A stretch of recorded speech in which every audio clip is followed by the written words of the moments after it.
Chapter 21, where Day 2 passes and unexpected visitors arrive.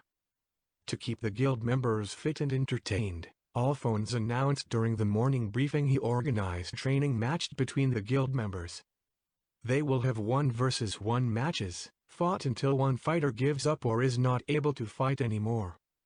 Nurse Heidi would, of course, treat injuries immediately.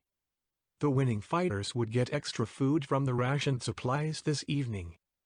To decide who will fight who, Alphonse wrote the names of each member on small strips of paper and put them in a wooden box. The order of the names picked and matches were: Charlotte vs. Mo, Publius vs. Paul, Joachim vs. Aaron. No one could tell the twins apart, and they were both equally in strength, speed and intelligence. So they had to choose only one of them to participate, with also only one of them receiving the prize. Steve vs. Hilarious 2, and Fabius vs. Phil. Not many were happy with the results, Mo being one of them. Especially because he and Charlotte the only match between team members, and even more because it was Charlotte from all others. You know, you can still back out from battle. No one is forcing you, Aaron informed Mo. Before the battle, the fighters were given time to prepare themselves physically and mentally. While Charlotte was doing her own things, Mo walked up and down their team room with Aaron present to encourage him. Yes, they do, Mo answered. It's mostly about honor, showing what you can do. And I don't want and I will not surrender to her. Did you know half of the guild is not sure if she is even aware of her surroundings? Of what she's doing? That Kamala is living in her own little world. She's blind, she's mute. She's your girlfriend, Aaron interrupted. And your leader. It's called friendship with benefits, Mo defended himself. Both were quiet for some time, while Mo was still walking up and down nervously. It's not looking good. I know what Charlotte is capable of. With rapid spin as normal type move out of the picture for me, she has still moves that could be dangerous for me. Plus, half of my moves are ghost type. So my tactics are very limited for me. I know you can defend yourself. I do know. Aaron encouraged Mo and scratched his neck with his paw as he did. Suddenly, the atmosphere was disrupted by a loud roar. A very loud one. Mo could literally feel the sound through his body, penetrating through his face and leaving through his fake tail. Mo turned to Aaron. What was that? Mo rushed down to the entrance hall, followed by Aaron. In the hall, all other guild members also already arrived to see what happened. At the time when Mo and Aaron arrived, Alphonse was in the middle of an argument with a Lucario and a male Pyroar. The Delibird was almost pushed into the corners by both of them. What kind of guild master just loses 2 whole teams and goes on vacation? The Pyroar shouted at Alphonse. He had a powerful, deep voice and for some reason emphasized the letter R. The Lucario didn't say anything and just stood there beside the Pyroar with crossed arms, seemingly having very watery eyes. Paul and Phil were standing right next to both Mo and Axel, watching the events with a fascination. What is going on? Mo asked them and looked past Aaron's legs. These two are Niles and Amy's parents, Paul answered without looking at Mo, sounding rather joyful. The relatives of Team Blue and Red were informed about what has happened and they are not amused. King Camille of Strong Winds himself even came all the way from the Sand Continent. Meanwhile, Alphonse tried to calm the king down. It was completely ineffective. It was more likely for King Camille to eat Alphonse right here and now than anything else happening. Mo walked under Aaron's legs and poked Paul. Shouldn't we, I don't know, do something? Mo asked him. Paul took a while to answer. Nah. He'll be fine. You should be more worried about your friend there. Paul pointed to the still ongoing argument between Alphonse and the king. That's when Mo noticed Aaron wasn't behind him anymore. Aaron joined the not-so-friendly conversation while Mo wasn't looking. Mo screamed on the inside and could only imagine where this was going. No good thoughts. I told Naya I don't like her joining your so-called adventure guild, but knew she's in good hands. Your wannabe leader said. King Cameli still ranted. Hello? Aaron said and stood right beside the king. He didn't took any notice of the Sylvian. Aaron poked him with his ribbon. Sir?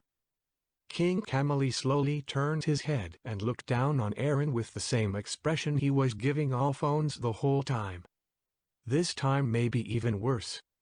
What did you just called me? King Cameli asked him calmly. We have trust your dear guild master, and I can assure you your daughter and the other missing members will return safely. There is Aaron said but was then interrupted by the king.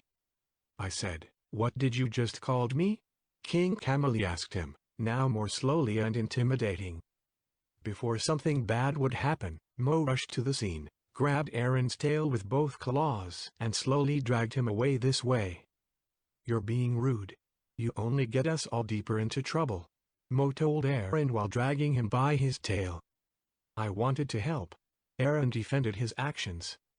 King Cameli let out an incredibly loud roar, echoing through the hall.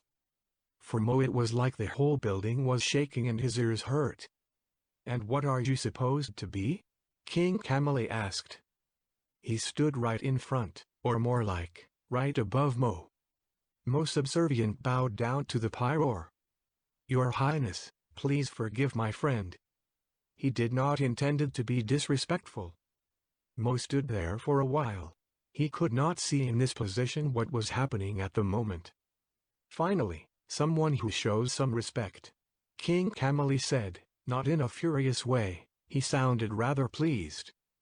Mo looked back up. The king was still looking at him with the still same expression which made Mo bow down again. Your Majesty.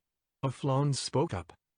I would suggest to you, as well as you, miss, you may stay here in your guild until Guildmaster Hilarious returns.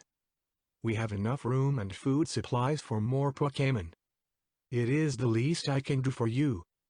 It was awfully quiet for a moment, so Mo looked up again to see. Very well. The king answered to Alphonse. I demand the best possible service from your members during my stay. King Cameli drew closer to Alphonse, making him shrug in fear. And you better hope my daughter will return very soon. I ate my own servants for lesser reasons than this, the king said. Now, where is my daughter's chamber? Please, follow me. Alphonse said obediently lead the king past Mo and Aaron down the corridor to the team rooms. As King Cameli walked past, Mo bowed down a third time, hoping not being noticed. What was that right now? Aaron asked. I've never seen you this way. You all right? Mo stood up and turned around to Aaron. He seemed totally fine. That was the king, Mo reminded him. I didn't vote for him, Aaron said in a voice that sounded like he tried to be smarter than Mo. And beside, he is not our king.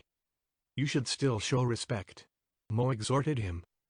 You two are Team Purple, right? A soft, female voice said behind them. The Lucario from before, Amy's mother's, came towards them. 2/3. Mo corrected her and looked around if Charlotte was somewhere around. Amy wrote about you. She was so proud of herself. Making other Pokémon join the guild, she said and then began to cry softly. Aaron took her hand with his ribbons. I'm sure she and Axel are all right. He tried to cheer her up. She's my everything. And Axel, he's like the brother Amy never had. I don't know what I should do if my sweetheart doesn't return, Amy's mother told. Mo rarely saw Lucario. He mostly knew them from stories where they were described as powerful and serious Pokémon. This Lucario was different from what he knew. Ma'am, I promise, we will do our best to give this story a happy ending.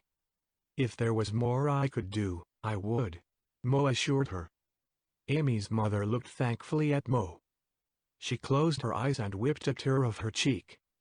Right after she did that, right out of nowhere, she was shocked. She jumped up, broke free from Aaron, who was still holding her hand, and looked at Mo in a terrifying way. She looked almost like Yinping when Mo took off his cloth in front of her. "Ma'am?" Mo asked her. He did not know what just happened. She stood there like this, terrified. No one said something. "It's nothing," she finally said nervously and slowly calmed down. "I need to talk to Steve." She looked around the hall for a moment to search for the Voltorb. When she spotted him, she went straight to him, without turning around or saying goodbye to them. "Did I said something?" Mo turned to Aaron and asked him.